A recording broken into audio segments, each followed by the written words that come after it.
Kaya pala yun yung tumunog. Ayan ang nangyari sa kanya. Magnet niya ay ito. Laglag. Ayan guys, may gagawin tayo yun, isang Bluetooth speaker. Ayan. Ang problema nito, wala daw sound, sabi na may-ari. Ayan. Wala, oh. Testingin natin ng USB. Kabit tayo ng USB.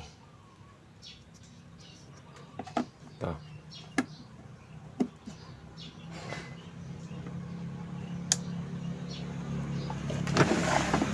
Ayan. Ayaw mag-play. Ayan. So, ayan, nagsasounds na, pero magana na, nagpi-play, ayaw mag-sounds. Oo Ayan. nga! Ayan ang problema nito. Walang sounds. Ngayon, bubuksan natin para makita natin kung ano yung talagang problema niya. Eh guys, kaya pala yun yung tumunog. Ayan ang nangyari sa kanya. Magnet niya ay ito. Laglag. Kasi kung titignan natin itong rewind niya, ayan, makinis. Wala naman siyang sunog. Kaya no, nalaglag lang yung magnet, natanggal. Ngayon, i-align natin yung magnet niyan. Subukan natin siyang i-align kung kaya.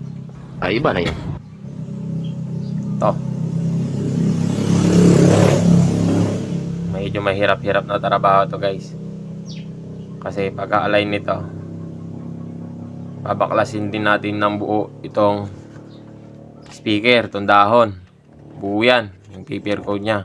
Tapos ilalagay muna natin yung magnet, i-align natin dito. Kaya lang mahirap kasi sa ganyan dahil ito nakapakat lang saka nakarimachi. Subukan natin kung anong pwede natin gawin dito.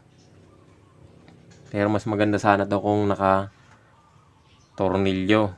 Ang problema hindi naman tinornilyo. Guys, subukan natin kung anong pwede natin gawin dito sa ganitong klase ng speaker. Kasi ito dinikit to ito. Paikot. Dinikit yan. Ayun o. Natanggal ngayon yung pagkakadikit. So, itong magnet niya, ayun, naka-align naman to dito sa gitna. Ayun, gitna naman yung clearance niya. Okay siya. So, dito tayo mag-align yan.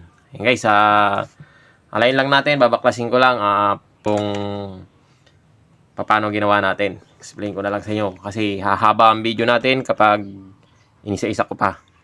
Ayun guys, binaklas na natin yung kanya rito, paper cone. Pinakadahon niya. Kasama na yung spider saka yung voice coil. Ayan na siya, oh. Ayan. Oh, nabaklas na natin. Ngayon, ang ginawa ko dyan, ito. Kasi, mapapansin ninyo yan. Yan, yung gilid na maputi na yan. Paikot.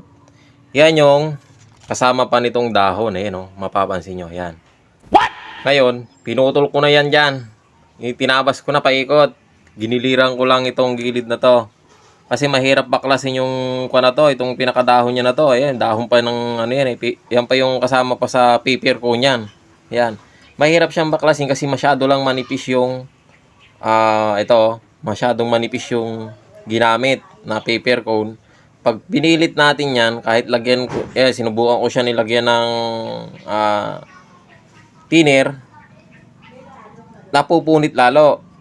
Ayan, napupunit siya. Kaya ang ginawa ko, diniretso ko na pinaikot. Ayan, pinaikot ko na siya na tinanggal. Ngayon, papakata na lang natin siya na rugby. Paikot. Kapag nai-align na natin, ang kailangan lang natin gawin dyan ito. Ipapasok natin mabuti dyan, pero meron na ako naiisip na para mas matibay. Kasi itong Rimachi na to, baka babalik din niya sa dati, matanggal din. Kasi nga, malaki na yung butas. Ngayon, ang gagawin ko dyan, babarinahin ko yan, 4 na yan.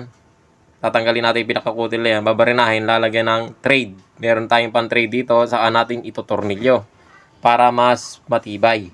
Ayan guys, bubutasan ko lang siya saglit. Tapos, pakita ko sa inyo na pag nabutas na at nalagyan na ng tornilyo.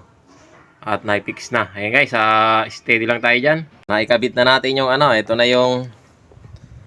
na yung ginawa natin. Tinornilyo natin siya. Ayan, 4 na tornilyo.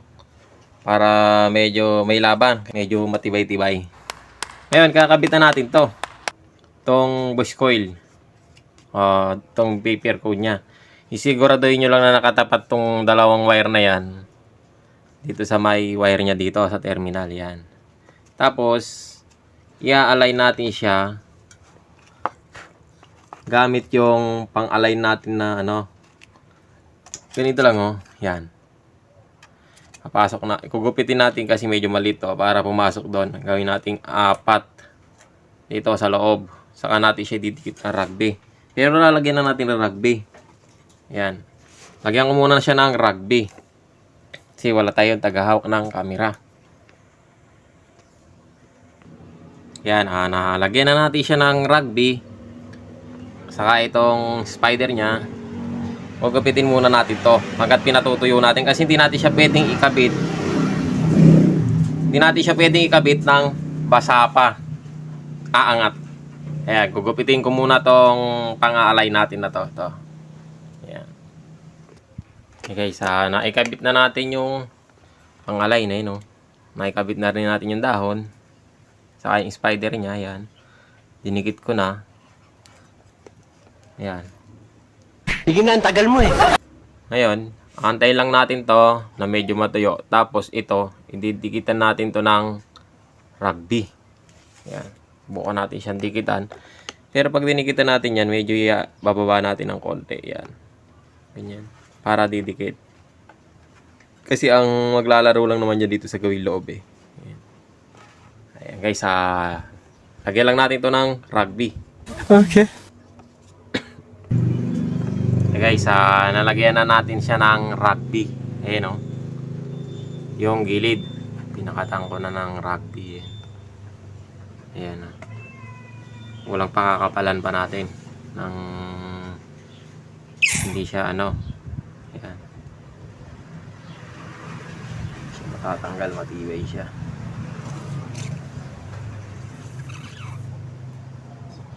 Maangat eh. Saka lang natin ito patutuyuin.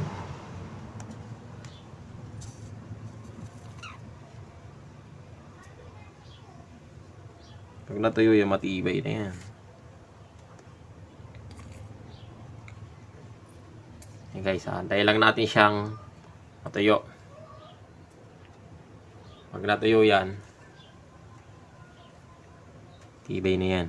Pause muna natin para hindi humaba yung video natin. Update ko na lang kayo kapag katuyo na at balikan natin siya. 1 hour later. Natuyo na siya. Ayan, medyo matagal-tagal din matuyo. Ayan. Pero okay na to, tuyo na to. Tatanggalin na natin ngayon tong ayan.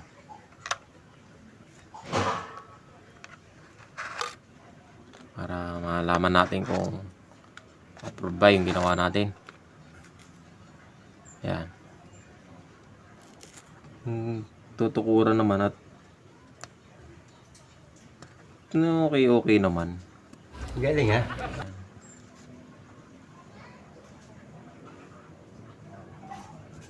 Mainam dyan. Ikabit natin. Hindi naman na siya basa. Tuyo naman na yung rugby. Tuyo naman na. Ngayon, gagawin natin dyan. Testingin natin na ikakabit. Pero takpan muna natin tong gitna niya. Ito yung pantakip. Lalagay ko muna yung takip.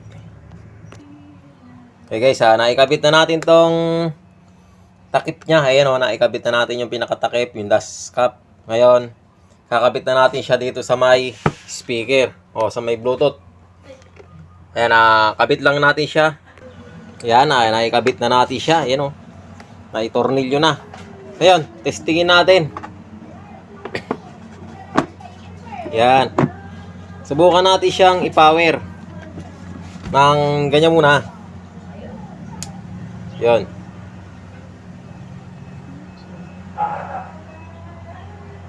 Wala yata tunog Lagyan natin ng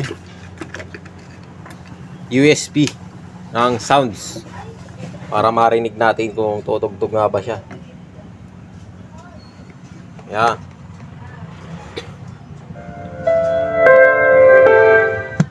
Pwede na. Ayun guys, okay na siya.